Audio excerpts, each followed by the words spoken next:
Hello and welcome. इस video में हम देखने वाले हैं कि एसएसबी इंटरव्यू में जो पीपीडीटी होती है और थीमेटिक ए परसेप्शन टेस्ट यानी कि टैट होती है, उनमें क्या डिफरेंसेस हमें देखने को मिलती है।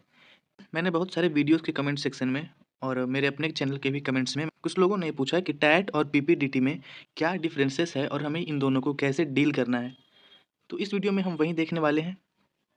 तो सबसे पहले देखते हैं कि टैट और पीपीडीटी में आखिर एक डिफरेंसेस क्या है जो हमें ऊपर से देखने में ही पता चल जाती है। तो इसमें the most clear thing is that the picture in the TAT will be more clear and the picture in the PPDT will be less clear. यहाँ तक तो बात क्लियर हो गई। अब आगे देखते हैं। तो ये है एक सैम्पल पिक्चर पीपीडीटी टेस्ट का। तो आप देख सकते हो ये उतनी क्लियर है नहीं, ये एक हेजी इमेज है। तो पीपीडीटी में इमेज जो है वो आपको हेजी मिलने वाली है और आपको इस पिक्चर में परसीव करना है कि आपने यहाँ पे क्या देखा, आप क्या परसीव कर पा रहे हो। कि आप देख पा रहे हो कि यहाँ पे एक कैरेक्टर है और आप ये भी परसीव कर पा रहे हो कि एक फीमेल है। आप ये परसीव कर पा रहे हो कि ये एक मेल है। तो आपको यही परसीव करना है, इसके साथ ही आपको बैकग्राउंड परसीव करना है कि ये सब क्या है, ये किस जगह का सीन है, यहाँ पे क्या हो रहा है। और इसी हेज़ी पिक्चर के बेस पे आपको 30 सेकंड्स में एक स्टोरी बिल्ड करनी होगी और यहाँ पे आपको इसे अपने ग्रुप के साथ डिस्कस करना होगा, वो तो बात की बात है। लेकिन इस पिक्चर में आपको ये क्लियर है कि आपको यहाँ पे क्या देखना है। वहीं अगर देखें हम थीमेटिक परसेप्शन टेस्ट यानी कि टैट को, तो यहाँ पे इमेज आपको कंपैरेटिवली थोड़ी क्लियर मिलेगी। यहाँ पे आपको ये नहीं सोचना होगा कि यहाँ पे बैकग्राउंड में क्या है, कैरेक्टर्स मेल हैं या फीमेल है, उनका एज क्या है। यहाँ पे आपको पिक्चर को पर्सीव नहीं करना है, यहाँ पे आपको थीम को आइडेंटिफ़ाई करना है कि इस पिक्चर का थीम क्या हो सकता है। अब यहाँ पे कहोगे एक लड़का है जो हो सकता है बीमार है या सोया हुआ है। यहाँ पे एक थोड़े एज्ड कैरेक्टर हो सकता है, इसके पिता हों या और भी कोई हो सकते हो। तो आपको ये थीम आइडेंटिफ़ाई करनी है कि ये थीम है क्या? क्या बच्चा यहाँ पे सो रहा है, वो थीम है? क्या बच्चा यहाँ पे बीमार है, उसके पिता उसे देखने के लिए गए हैं, तो थीम क्या है? इस थीम के आधार पे आपकी पर्सनैलिटी को और आपके इमोशनल रिस्पॉन्सेज़ को जज किया जाएगा। तो ये होती है थीमेटिक परसेप्शन टेस्ट में। और भी कुछ बातें होती हैं, वो देखते हैं। तो जैसा कि मैंने कहा कि पीपीडीटी में आपको हेज़ी इमेज होगी और आपके ऑब्ज़र्वेशनल स्किल्स को यहाँ पे जज किया जाएगा, साथ ही आपके रीज़निंग एबिलिटी को। आप इस फ़ोटो में क्या देख पा रहे हो? क्या यहाँ पे आपको कुछ लोग दिख रहे हैं जिनके पास कुछ हेलमेट जैसा जिन्होंने पहना हुआ है, साथ में हाथ में भी इन्होंने कुछ लिया हुआ है। That may be most probably ये लोग सिक्योरिटी फ़ोर्सेस के हो सकते हैं। इन्होंने कुछ जैकेट जैसा पहन रखा है, साथ में इन्होंने कुछ शील्ड जैसा पकड़ के रखा है और हो सकता है कि यहाँ पे कुछ मासेस हैं जो कि प्रोटेस्ट कर रहे हैं।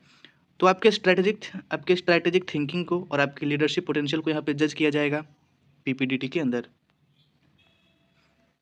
वहीं टैट की अगर बात करें तो आपके सोशल स्किल्स को जज किया जाएगा, आपके बिहेवियर पैटर्न्स को जज किया जाएगा और साथ ही साथ सबसे बड़ी चीज़ आपकी क्रिएटिविटी को जज किया जाएगा कि आप कितना क्रिएटिव सोच पा रहे हो। इस थीम को देख के आप क्या सोच पा रहे हो? क्या यहाँ पे नोटिस बोर्ड पे किसी एग्ज़ाम के रिजल्ट्स पब्लिश हुए हैं या कुछ और बात है, आप कौन-सा थीम आइडेंटिफ़ाई कर पा रहे हो? वो आपके क्रिएटिव माइंड को भी यहाँ पे दर्शाता है। फिर अगर अप्रोच को देखें तो पीपीटीटी को सोल्व करने का तरीका बिल्कुल अलग होता है। आपको स्टोरी लिखने के पहले आपको यहाँ पे डिटेल्स फिल करनी होगी। आपको यहाँ पे कैरेक्टर्स के बारे में डिटेल्स फिल करनी होगी, आपने कितने कैरेक्टर को देखा, उनका एज क्या था, उनका मूड क्या था और आपको एक एक्शन ऑफ द स्टोरी भी लिखनी होती है। उसके बाद आपको 4 मिनट के अंदर स्टोरी लिखनी होती है। लेकिन टैट के अंदर ये चीज़ नहीं होती। टैट में आपको सीधे ये आपने ये पिक्चर देखा, आपके पास जो ब्लैंक स्लाइड है, आप उसमें स्टोरी लिखना शुरू कर देते हो। आपको यहाँ पे कुछ भी फिल करनी नहीं होती कि आपके कितने कैरेक्टर्स हैं, उनका एज क्या है, उनका मूड क्या है। वो आपको टैट में फिल करनी नहीं होती है, वो होती है सिर्फ़ पीपीटीटी में।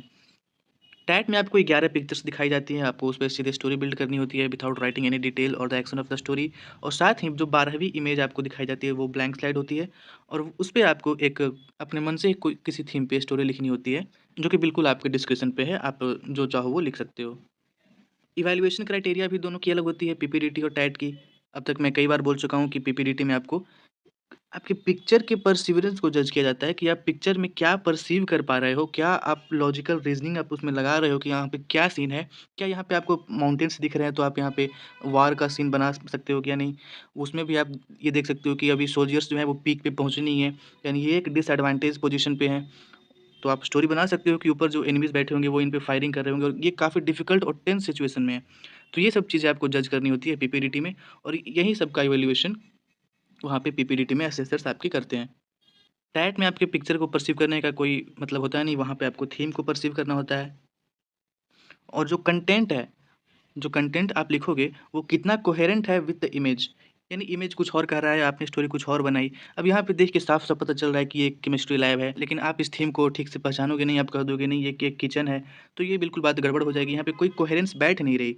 इसके साथ आप अपने वैल्यूज़ को और अपने एटीट्यूड्स को यहाँ पे रिफ्लेक्ट कर सकते हो।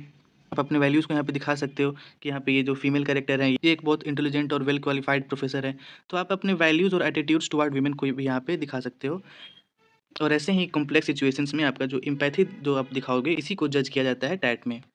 चैलेंजेस क्या-क्या आ सकते हैं पीपीडीटी में? सबसे बड़ी चैलेंज, आप यहाँ पे फ़ोटो को ठीक से देखो नहीं, क्या बैकग्राउंड है, आप उसको पर्सीव ना कर पाओ, क्या ये एक जंगल का सीन है, क्या ये सिपाही हैं या फिर ये ट्रेकर्स हैं जो जो एडवेंचरस एक्टिविटीज़ करने गए हैं, ये फ्रेंड्स हैं, ये क्या हैं?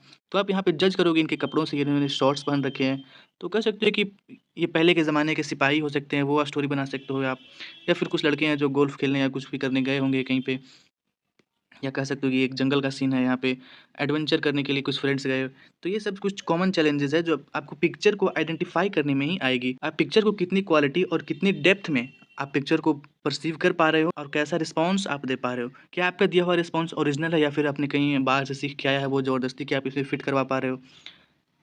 तो ये सब चीज़ें भी ध्यान रखी जाती है। टैट में क्या चैलेंज आ सकती है? तो आप थीम को सही से ना कर पाओ। थीम कुछ और कह रही है, आपका स्टोरी कुछ और है, उसकी कुछ मीनिंग नहीं निकल रही है। अब थीम कुछ और है, अब फ़ोटो कुछ और कह रही है, आप कह दो कि ये एक हॉस्पिटल का सीन है, तो ये उतना कोहेरेंट दिख नहीं रहा है यहाँ पे, वो कोहेरेंस बैठ नहीं रहा है। अगर आप कहोगे ये कोई गवर्नमेंट स्कूल है, यहाँ पे इलेक्शन हो रहा है और यहाँ पे कुछ दिशा निर्देश दे रखे हैं उन्होंने कि कैसे इलेक्शन बूथ में अंदर जाना है, कैसे बटन दबाना है, कैसे वोटिंग करनी है, तो वो यहाँ पे ठीक फिट बैठ सकती है, लेकिन आप कहीं कुछ और बोलोगे जिसके कोई कोहेरेंस बैठे ही ना, कोई मतलब ही ना बैठे, तो वो दिक्कत हो सकती है।